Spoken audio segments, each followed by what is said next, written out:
కొలస్సీయులకు రాసిన పత్రికలోని 3వ అధ్యాయంలోని కొలస్సీయులకు రాసిన పత్రిక 3వ అధ్యాయము 7వ వచనం దగ్గర నుండి చదువుకుందాం. పూర్వము వారి మధ్య జీవించినప్పుడు మీరును వీటిని అనుసరించి నడుచుకుంటురి. ఇప్పుడైతే మీరు కోపము, ఆగ్రహము, దుష్టత్వము, దూషణ, మీ నోట బూతులు అను వీటన్నిటినీ విసర్జించుడి. ఒకనితో ఒకడు అబద్ధమాడకుడి. ఎలయనగా ప్రాచీన స్వభావమును దాని క్రియలతో కూడా మీరు పరిత్యజించి జ్ఞానము కలుగు నిమిత్తము దానిని సృష్టించిన వాని పోలిక చొప్పున నూతన పరచబడుచున్న నవీన స్వభావమును ధరించుకొని ఉన్నారు. నూతన సంవత్సరంలో ప్రవేశించిన మనం నూతన స్వభావాన్ని కలిగి ఉండాలి. గత సంవత్సరంలో మన జీవితంలో జయించలేని వాటిని, విడిచిపెట్టని వాటిని, మనల్ని అపవిత్రపరిచే వాటిని, మనల్ని బలహీనపరిచే వాటిని, దేవుని బాధ పెట్టే వాటిని, దేవునికి దుఃఖము కలుగజేసే వాటిని విడిచిపెట్టాలి, పరిత్యజించాలి. పరిత్యజించడం అంటే ఇక సంపూర్ణంగా ఎటువంటి సంబంధం లేనట్టుగా వాటిని విడిచిపెట్టాలి. ఏంటది? 5వ వచనం దగ్గర నుంచి చదివితే, కామేన భూమి మీదనున్న మీ అవయవములు అనగా జారత్వము, అపవిత్రత, కామాతురత, దురాశను, విగ్రహారాధన అయిన ధనాపేక్షను చంపివేయండి. ఇంకా స్ట్రాంగ్ వర్డ్ ఉపయోగించాడు ఇక్కడ. ఏంటండి? విడిచిపెడితే మళ్ళీ వెంటబడద్దేమో కానీ చంపేస్తే వాటి మన జోలికి అవి రావు. మనుషుల్ని కాదు చంపేది. ఏంటంట? మీ అవయవాలుగా, మీ శరీరంలో ఒక భాగాలుగా మారిపోయిన పాపాలను చంపివేయండి, వాటిని విడిచిపెట్టండి. జారత్వము, అపవిత్రత, కామాతురత, ఇది 3 ఒక సెట్. ఇది జారత్వము, యవనస్తులు వివాహమునకు ముందు తమ శరీరాలను అపవిత్రపరుచుకొనటం, లైంగిక సంపర్కం కలిగి ఉండటం, అనవసరమైన ప్రేమ కలాపాలంటూ విచ్చలవిడిగా తమ అవయవాలను, తమ తలంపులను, తమ హృదయాలను పాడు చేసుకోవటం, విశ్వాసిగానే ఉంటూనే తప్పైన సంబంధాలు పెట్టుకోవటం అనేది, దురాలోచనలకు చోటివ్వటం అనేది దేవునికి అంగీకారమైనది కాదు. నీ హృదయములో ఉన్న ఆ దురాలోచనలను విడిచిపెట్టాలి. అపవిత్రత, అపవిత్రమైన కార్యాలు, చాలామంది శరీరాన్ని అపవిత్రపరుచుకుంటున్నారు. దురభ్యాసాల వలన అపవిత్రపరుచుకుంటున్నారు. డ్రగ్స్ ద్వారా, మద్యము ద్వారా, స్మోకింగ్ ద్వారా,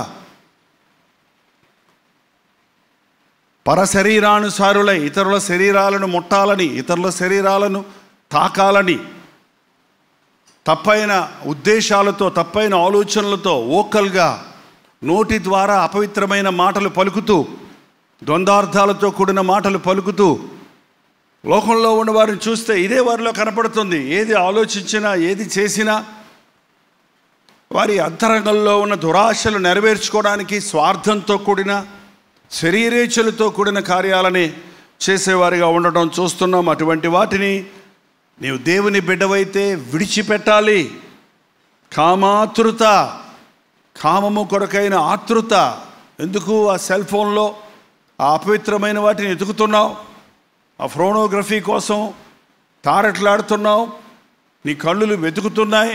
లోపట ఒక విధమైన కామాతృత, శారీర సంబంధమైన ఆశలు నిన్ను లొంగదీస్తూ ఉన్నాయి. ఈ సంవత్సరంలో ఒక నిబంధన చేసుకో. ఇక నేను నా దగ్గర ఉన్న సెల్ ఫోన్లో, నా దగ్గర ఉన్న ల్యాప్టాప్లో అనవసరమైన సైట్స్లోనికి నేను వెళ్ళను, అనవసరమైన వాటిని బ్రౌజ్ చేయను, అనవసరమైన వాటిని వెతకను, అనవసరమైన వాటిని చూడను. అలాంటి ఆలోచన వచ్చినప్పుడే ప్రభు సన్నిధిలో నేను పశ్చాత్తాపడతాను, అది విడిచిపెట్టేశాను, అది కక్కేశాను, మళ్ళీ దాన్ని నేను తిన్నో, దాన్ని నేను ఆశించను అన్న తీర్మానం చేయాల్సి ఉంది. క్యాలెండర్ మారటం వల్ల కొత్తదనం రాదండి. కొత్త బట్టలు వేసుకోవడం వల్ల కొత్తదనం రాదు. నీ అంతరంగం మారాలి, నీ హృదయంలో ఉన్న ఆశలు ఆలోచనలు మారాలి, నీ స్వభావం మారాలి. అందుకొరకే యేసుక్రీస్తు ఈ లోకంలోనికి వచ్చాడు. ఆయన మనకు కొత్త బట్టలు ఇవ్వడానికి కాదు, కొత్త సంవత్సరాలు ఇవ్వడానికి కాదు వచ్చింది, కొత్త ఇల్లులు కట్టి ఇవ్వడానికి కాదు, కొత్త విషయాలు మనకు చెప్పడానికి కాదు, నీ అంతరంగాన్ని శుద్ధి చేయడానికి, నూతన హృదయము నూతన స్వభావము మనకివ్వటానికే ఆయన సిలువలో ప్రాయశ్చిత్త బలిగా ప్రాణమిచ్చి తన రక్తాన్ని చిందించాడు. క్రీస్తు రక్తములో కడగబడిన ప్రతి వ్యక్తి ఆ నూతనత్వాన్ని అనుభవిస్తాడు. మన పాపములు మనం ఒప్పుకుంటే అవి కడగటానికి, వాటిని శుద్ధి చేయడానికి ప్రభు ఎప్పుడూ సిద్ధంగా ఉన్నాడు. ఏ ఉద్దేశంతో మరో సంవత్సరంలో మీరు ప్రవేశించారో కానీ కడగబడ్డారా?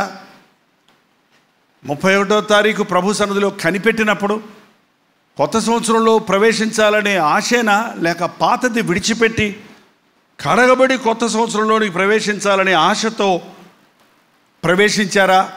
నీ బ్రతుకులో ఇంకా పాతది నిన్ను వెంటాడుతుందా?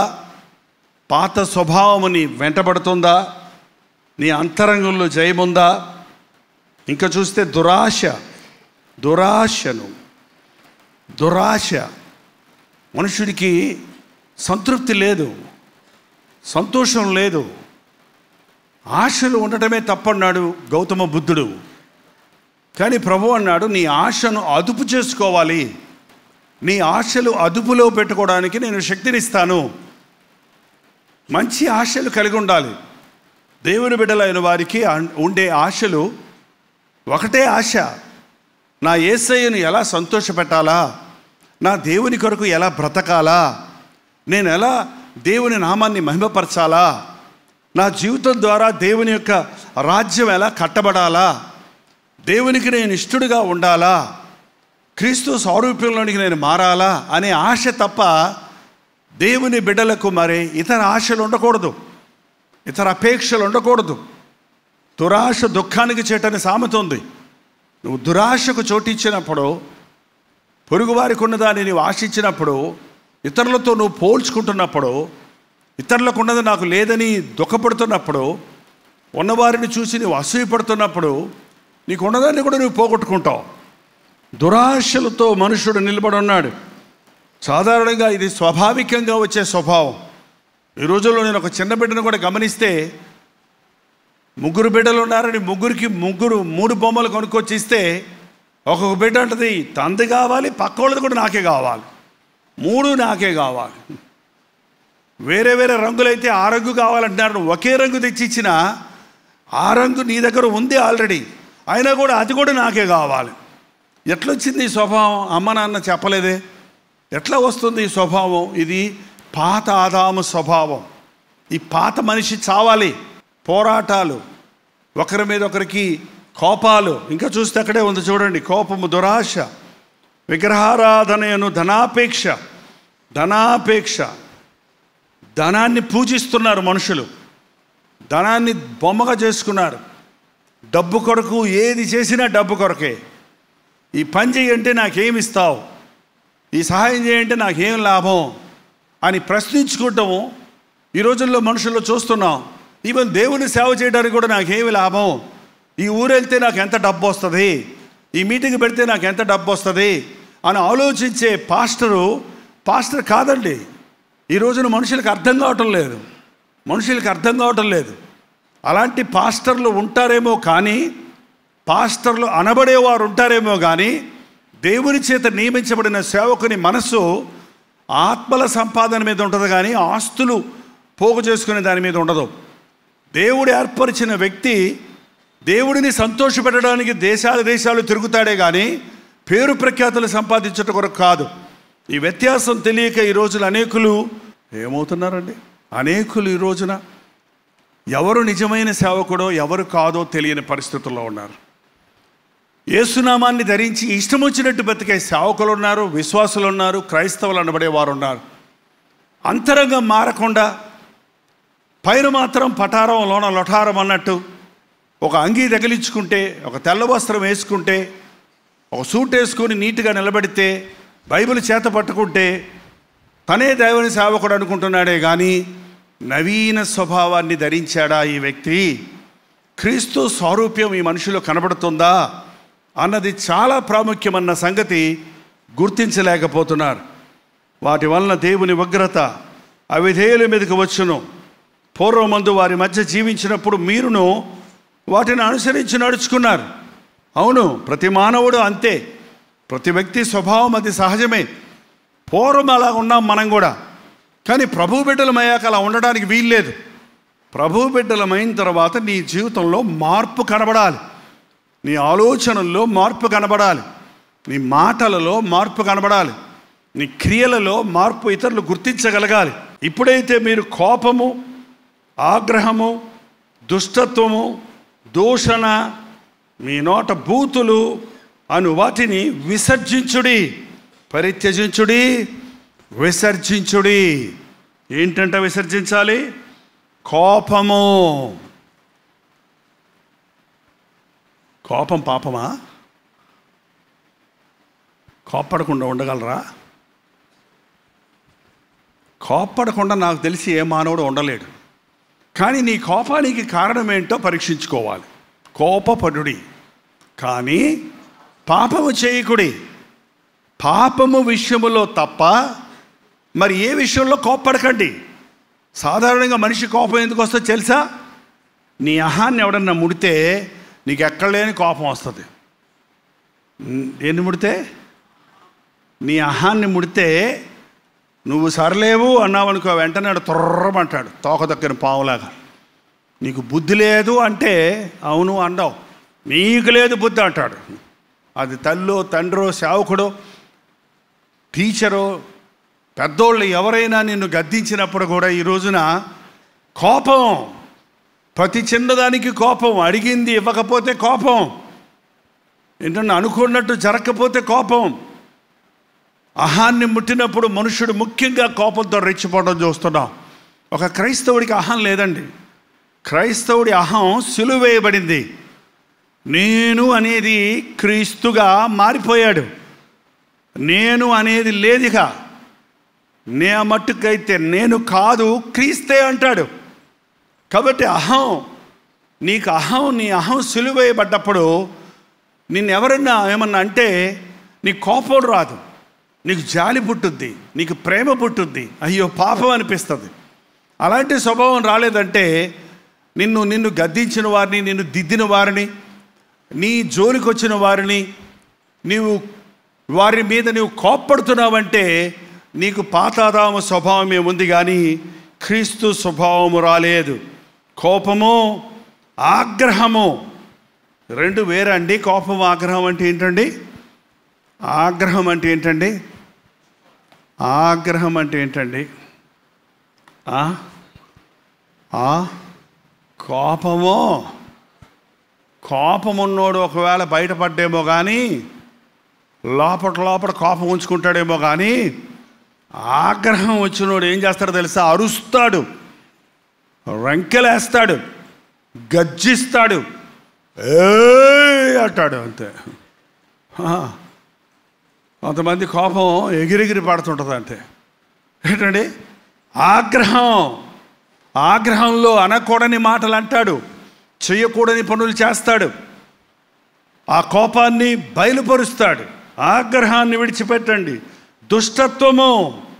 దుష్టత్వము, కీడు చేయాలనే మనసు, ఇతరులను పాడు చేయాలనే మనసు, అది భయంకరమైన దుష్టత్వం అంటే. ఇతరులను నాశనం చేయాలనే మనసు, వాళ్ళని అణగొట్టి నేను హెచ్చించబడాలి అనే ఆలోచన దుష్టత్వం అని. దుష్టమైన కార్యాలు, చంపుకోటాలు, కొట్టుకోటాలు, తిట్టుకోటాలు,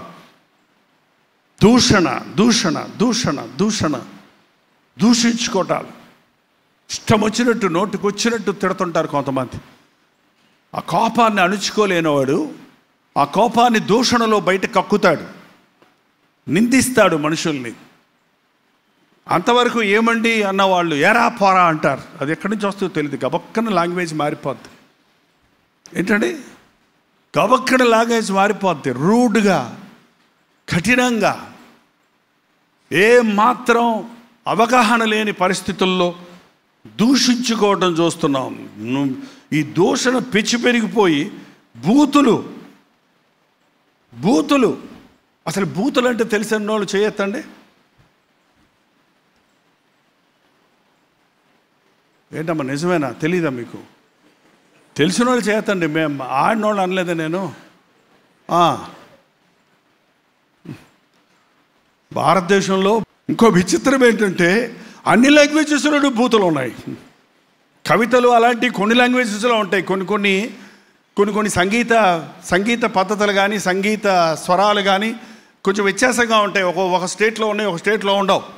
కొన్ని ఫ్రూట్స్ అవి ఒక చోట దొరికితే ఒక చోట దొరకవు. చక్కెరకేళి అంటే చెన్నై వాళ్ళకి తెలియవు. మొన్నే చెప్పారు చక్కెరకేళి అంటే చెన్నై వాళ్ళకి కాదంటే తెలంగాణ వాళ్ళకి కూడా తెలియవన్నారు. అవి ఒక ప్రాంతంలోనే పెరుగుతాయి. కానీ బూతులు అంటే యూనివర్సల్. ఏంటండి? మొత్తం ప్రపంచమంతటికి తెలుసు. మనుషుడి హృదయంలో నుండి, దుష్టత్వంతో కూడిన హృదయంలో నుండి, చెడిపోయిన హృదయంలో నుండి ఉత్పత్తి అయ్యే చీడపురుగులు ఆ బూతు మాటలు తిట్టినప్పుడు అవతల వారి గుండెలు పుళ్ళు చేస్తారు. ఆ బూతులు తిడుతున్నప్పుడు మనిషా పశువా అన్నట్టుగా బూతులు మాట్లాడేవాడి ముఖం ఉండటం చూస్తూ ఉంటాం. అతని పరిస్థితి ఉండటం చూస్తుంటాం. ఎంత హీన స్థితికి ఈ రోజున కుటుంబాల్లో భార్యాభర్తలు దిగజారిపోతున్నారు. భార్యను తిడతాడు, ఊరంతా తిరిగి వచ్చి చివరికి భార్యను చెడ్డ మాటలతో తిట్టే వాళ్ళని చూసాం, తల్లిని తిట్టే వాళ్ళని చూసాం, భర్తను తిట్టే వాళ్ళని చూసాం, అన్నదమ్ములు తిట్టుకోవడం చూస్తున్నాం. ఇవన్నీ పాత స్వభావం అండి. ఆ కయ్యోను కోపం వచ్చింది, ఆ కయ్యోను హేబేల్ని చంపాడు, అంత స్థితికి దిగజారిపోయాడు. ఈ రోజున అదే పరిస్థితి, ఆ పాత ఆదాము స్వభావము పెచ్చిపోవటం చూస్తున్నాం. అప్పుడు ఏ రాయి తీసుకొనో కర్ర తీసుకొనో కొట్టాడు, కానీ ఇప్పుడు కొడతానికి రకరకాల ఆయుధాలు ఉన్నాయి మనుషుల దగ్గర. ఎన్ని విధాలుగా అవతల వ్యక్తిని బాధ పెట్టాలి అనేది చూస్తున్నాం. కత్తిపోటు వంటి మాటలు పలుకువారు కలరు. నోటి నాలుకను, మెత్తటి రబ్బర్లాగా ఉన్న నాలుకను కత్తిలాగా వాడి అవతల వారి గుండెలను పుళ్ళు చేసేటువంటి బూతు మాటలు నీ నోట రాకూడదు. ఆశీర్వాద వచనమే కానీ బూతులు నీ నోట్లో రాకూడదు. క్షమాపణ మనసే కానీ కోపము ద్వేషమునకు నీవు చోటు ఇవ్వకూడదు. యేసు ప్రభువుని మీద కోప్పడ్డారు, అవమానపరిచారు, నిందించారు, దూషించారు, హింసించారు. కానీ ఆయన నోట ఒక్క చెడ్డ మాట రాలేదు. సాధారణంగా సిలువలో వేలాడుతున్న వారు ఆ వేదన తట్టుకోలేక అరుస్తారట, పిచ్చి కేకలు పెడతారట, గావు కేకలు పెడతారట, బూతులు తిడతారట. కానీ అంత వేదనలో కూడా ఒక కొత్త స్వభావం నీకు నాకు ఇవ్వాలని సిలువలో ఒక నూతనమైన స్వభావాన్ని సిద్ధపరిచాడు ఆయన. ఆ సిలువ దగ్గరికి వెళ్ళే వారికి ఆ నవీన స్వభావం దొరుకుతుంది. క్షమించే మనస్సు. తండ్రి వీరేమి చేయుచున్నారో వీరెరగడు గనుక వీరిని క్షమించు అన్నాడే కానీ శపించలేదు. మీరు కూడా వాటిని విసర్జించి ఒకరితో ఒకడు అబద్ధమాడకుడి. పూర్వకాలం అండి అబద్ధాలు ఆడటం, పాత జీవితంలో అబద్ధం ఆడటం అనేది సర్వసాధారణం. అబద్ధం ఆడకండి అంటే అసలు లోకంలో ఎట్లా బతుకుతామండి అబద్ధం ఆడకుండా అని అడిగేవాళ్ళు ఉన్నారు. కానీ స్పష్టంగా చెబుతోంది బైబిల్లో, దేవుని బిడ్డలైన మీరు ఒకరితో ఒకరు అబద్ధం ఆడకండి. భర్తతో అబద్ధం ఆడే భార్యతో అబద్ధం ఆడే భర్త తమ కుటుంబాన్ని కూలగొట్టుకుంటారండి. అడ్డు గోడలు కట్టుకుంటారు అంతే. ఒక ఇంట్లోనే ఉండొచ్చు, ఒక పడక మీద పడుకోవచ్చు, కానీ అబద్ధాలతో ఉన్న వారి మనసులు అతకవు. అబద్ధాన్ని మధ్య పెడితే రెండు మనసులు అతకవు. ఎప్పటికైనా సాతానికి సొంత దొరుకుతుంది వారిద్దరి మధ్య. అబద్ధం ఆడకండి భార్యతో, అబద్ధం ఆడకు భర్తతో. తిట్టాట. ఇదొకటి మనకి ఈ మాట ఊత పదం. తిట్టాడు. బూతులు తిట్టినోడిని తిట్టాడే అంటారు. ఇలా చేయకు తప్పైందే అని అంటే కూడా తిట్టాడే అంటారు. ఏంటంటే ఇంకో మాట అంటుంటా, నా ప్రాణం తీసేస్తున్నాడు. కాదు, నీ ప్రాణం తీయడానికి 30 ఏళ్ళు పడద్దా? కాదు, 30 ఏళ్ళు ప్రాణం తీసేస్తాడు అన్నీ ఉన్నావు, బాగా బతుకుతూనే ఉన్నావు కదా, ప్రాణం తీయడానికి ఎంతసేపు పడద్దు చెప్పు? ఏంటండి చిన్న గద్దింపిస్తే, చిన్న విషయం చెబితే దాన్ని నేర్చుకోకుండా, దాన్ని దిద్దుకోకుండా, అది విడిచిపెట్టకుండా దాన్ని కొనసాగిస్తూ మళ్ళీ గద్దింపుకు తిట్టుకు తేడా ఉందండి. గద్దింపు అంటే ఇలా చేయకపోతే చస్తావు, తిట్టంటే నువ్వు చస్తావు. తేడా ఏంటి? రెండు ఒకలాగా ఉన్నాయి. నన్ను చావమన్నాడు, చెయ్యకపోతే చస్తావు అంటే నన్ను చావమన్నాడు, చెయ్యకపోతే చస్తావు. లోబెడితే ఇంట్లో ఉండరా, పోరా అన్నాడంట వాళ్ళ నాయన. నాన్న పొమ్మన్నాడు, ఎప్పుడు పొమ్మన్నాడు? లోబడకపోతే పో. మరి ఇంకెందుకు అక్కడ ఉండి లోబడకపోవటం వల్ల ఎక్కడైనా నీ ఇష్టం వచ్చినట్టు బతకొచ్చు. లోబడితే ఉండు, కానీ అట తీసుకోడు, ఆ ముందు మాట వదిలేస్తాడు. మా నాన్నే నన్ను పొమ్మన్నాడు. ఏంటండి, గద్దింపుకు తిట్టుకు చాలా తేడా ఉంది. గద్దింపులు మనకి తైలాభిషేకం అన్నాడు దావీదు. దిద్దుబాటు మనకి క్షేమాన్ని కలుగజేస్తాయి. మనల్ని ప్రేమించేవారే గద్దిస్తారు. దేవుడు తను ప్రేమించే వారిని గద్దిస్తాడు. తిట్టడం అంటే నువ్వు నాశనం అయిపోతావు, నువ్వు ఎందుకు పనికిరావు, నువ్వు దౌర్భాగ్యుడు, నువ్వు ఇట్టాటోడు అట్టాటోడు, నోటుకొచ్చినట్టు తిడతారు చూడండి, అది తిట్లు. ఒక దేవుని బిడ్డ తిట్టకూడదు, గద్దించాలి. గద్దింపులు మాత్రలు లాంటివి. ఏంటండి, మాత్ర నాకు వద్దు అంటే చాలామంది వాళ్ళు మాత్రలు వేసుకోకూడదు, మాకు విశ్వాసం ఉంది అంటూ జబ్బును మొదలు పెట్టుకొని చచ్చిపోయిన వాళ్ళు ఉన్నారు. కాదు, తలకి దెబ్బ తగిలి రక్తం కారిపోతూ ఉంటే యేసుప్రభువే స్వస్థపరుస్తాడు నన్ను ఏమనుకుంటారో విశ్వాసులందరూ. పాస్టర్ గారు హాస్పిటల్కి వెళ్ళారంటే మాకు ప్రార్థన చేస్తే మా తలదెప్పులన్నీ పోయినాయి, ఆయనకే తలనొప్పి వచ్చింది ఏంటి అని అంటారు అని మందు వేసుకోకుండా అలాగే కొళ్ళబెట్టుకుంటే ఏమవుద్దండి? మీకు ఎప్పుడైనా ఈ డౌట్ వచ్చిందా? మీకు పాస్టర్ గారు ప్రార్థన చేస్తే మీ రోగం తగ్గుద్ది, ఆయన రోగం తగ్గదేంటి? ఆయనే చేయబెట్టి ప్రార్థన చేసుకోవచ్చు కదా. ఏంటో చెప్పండి.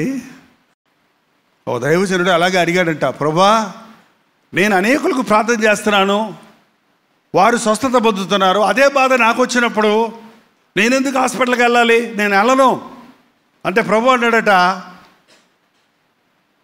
నీకు పాఠం నేర్పించటానికి, నీకు దీనత్వం నేర్పించటానికి, నిన్ను అణచటానికి, నీవు పొందే బాధ ద్వారా ఇతరులకు కలిగే బాధను నువ్వు అర్థం చేసుకోవడానికి నేను నీకు బాధలు కలుగు చేస్తున్నాను.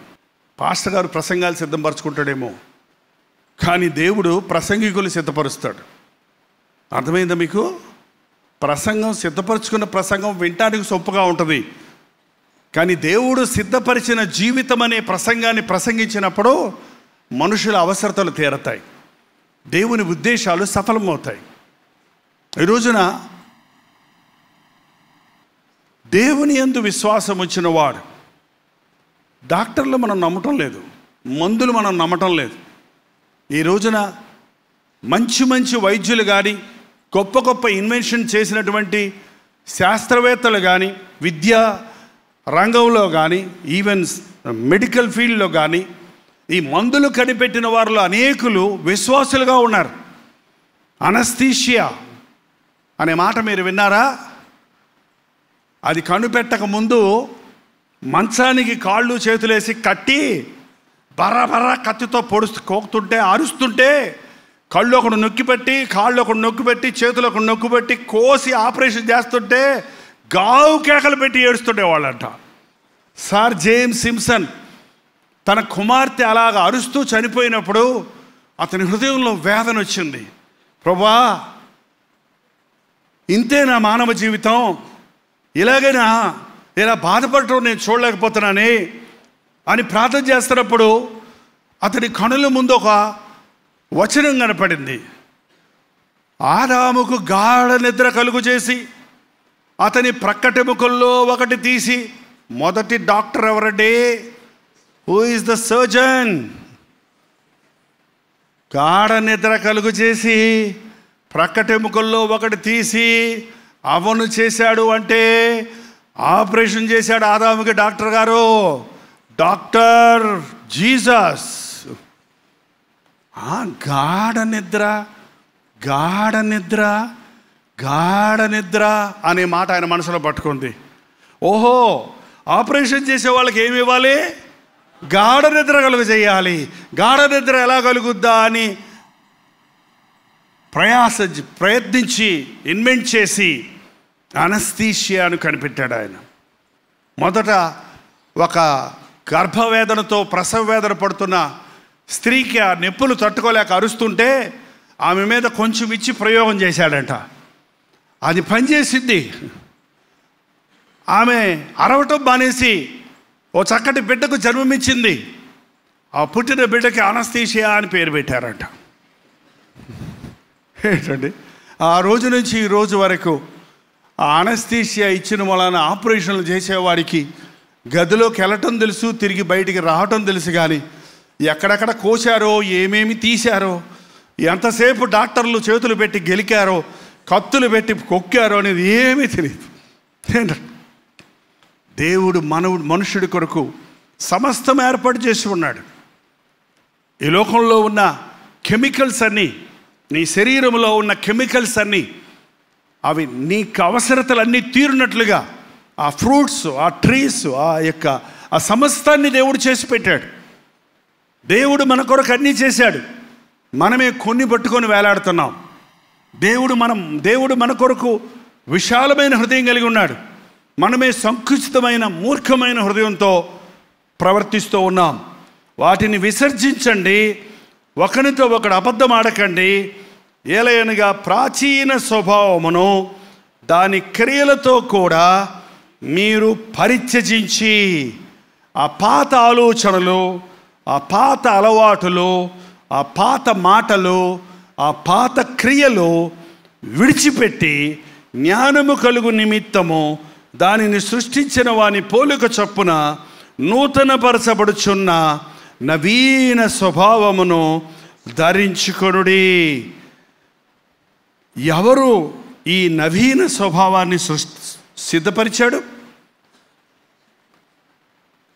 ఎలాగూ ఒక వ్యక్తి జీవించాలి, ఎలా ఒక వ్యక్తి పాపాన్ని జయించాలి, ఎలా ఒక వ్యక్తి జీవిస్తే సృష్టికర్త అతని యందు సంతోషిస్తాడు అన్నది మానవుడు మర్చిపోయాడు, అన్నది మానవుడు పోగొట్టుకున్నాడు. ఆదామవ్వల అతిక్రమం తర్వాత పాపం ప్రవేశించింది. ఆ పాపానికి జీతమైన మరణం ప్రవేశించింది. ఆ పాపం ముదిరిపోయి విస్తరిస్తున్నప్పుడు యేసుక్రీస్తు మనుష్యుడిగా ఈ లోకంలోనికి వచ్చి పాప బీజము లేనివానిగా జన్మించి నవీనమైన స్వభావాన్ని జీవించి చూపించాడు. నేను దీనుడను, సాత్వికుడును. పాత స్వభావం అహంకారం అయితే నూతన స్వభావం దీనత్వం అండి. పాత స్వభావం గర్విష్ఠుడిగా ఉండటం అయితే నవీన స్వభావం సాత్వికం. పాత స్వభావము శరీరాశ, నేత్రాశ, జీవపు డంబమైతే నూతన స్వభావము ప్రేమ, త్యాగము, విశ్వాసం అనేది. క్రొత్త హృదయంతో క్రొత్త జీవితాన్ని జీవించి క్రొత్త సంవత్సరంలో నిన్ను మహిమపరచనిమ్మని ప్రార్థించుకుందాం. దయచేసి తలలు వచ్చండి, ప్రార్థన చేసుకుందాం. ప్రతి ఒక్కరు తల వంచి ఒక నిమిషం ప్రార్థన చేద్దాం. కొత్త సంవత్సరంలో ప్రారంభించానే కానీ పాతది ఇంకా నన్ను వెంటాడుతుందయ్యా. పాతది నాలో ఉందయ్యా. ఆ ప్రాచీన స్వభావాన్ని విడిచిపెట్టడానికి, పరిత్యజించటానికి, ఆ పాతాదాము స్వభావం నాలో ఉన్నది. ఆ కోపము, ఆ ద్వేషము, ఆ అసూయ, అబద్ధం ఆడటం, ఆ బూతులు తిట్టడం మరెన్నడూ నా జీవితంలో ఇక కనబడకుండా సాతాను నన్ను శోధించినప్పుడు, వేధించినప్పుడు వాడికి లోబడకుండా జయ జీవితము జీవించినట్లు నాకు నూతన హృదయం దయచేయి నాయన. నూతన స్వభావం దయచేయి నాయన. నవీనమైన స్వభావాన్ని నీవు సిలువలో నా కొరకు సంపాదించిన ఆ తెల్లని వస్త్రాన్ని నాకు దయచేయ్యా. ఆ పరిశుద్ధ జీవితాన్ని నాకు దయచేయి నాయన. ఆ సహనము, ఓర్పు, ఆ క్షమాపణ, దయ నాకు దయచేయి నాయనా. నాలో ఎవరు సాతాను చూడకుండా ఇక నుండి క్రీస్తే నాలో కనబడినట్లు నేను రూపాంతరం పొందడానికి సహాయం దయచేయి. నోరు తెరిచి ప్రతి ఒక్కరూ ప్రార్థన చేద్దాం. ప్రార్థన. పరిశుద్ధుడా, ఈ సమయంలో ఒక్కసారి నీ బిడ్డలను చూడు నాయన. సంపూర్ణంగా నేను మారలేదే అని మదనపడుచున్న ప్రతి ఒక్కరిని ఈ సమయంలో నజరేయుడైన యేసుక్రీస్తు నామములో విడుదల చేయుచున్నాము నాయన. ఎవడైనను క్రీస్తు యేసునందున్న యెడల వాడు నూతన సృష్టి, పాతవి గతించెను, ఇదిగో సమస్తము కొత్తవాయనన్నట్టు పాతదేది మా బ్రతుకుల్లో మరల కనబడకుండా, పాత ఆదాము స్వభావం మాలో లేకుండా క్రీస్తు యేసును కలిగిన మనస్సును ధరించుకోవడానికి పరిశుద్ధులుగా, దీనులుగా, పవిత్రులుగా, నీ సాక్షులుగా ఈ లోకములో బ్రతకడానికి మా ఒక్కొక్కరికి నీ సహాయం చేయి. అపవాది క్రియలను లయపరిచావు గనుక ఆ అపవాదికి మా గృహాల్లో, మా శరీరాల్లో, మా కుటుంబాల్లో ఎటువంటి అధికారము లేకున్నట్లుగా కుటుంబాలుగా రక్షించబడి నీ సాక్షులుగా ఉండటకు సహాయం చేయము తండ్రి. లోకంలో తగినంత కాలం మేము పనిచేసాం, ప్రయాసపడ్డాం. నీ రాజ్యం కట్టాలనే ఆశ, నీ పరిచర్యలో పాల్గొనాలని ఆలోచన మాకు దయచేయి. ఆటంకాలని తొలగించి ఈ విజయ సభలలో పరిశుద్ధాత్మ కార్యాలను బలముగా చూచినట్లు నీ కృపలు కుమరించుమని యేసుక్రీస్తు నామములో అడుగుచున్నాము తండ్రి. ఆమేన్.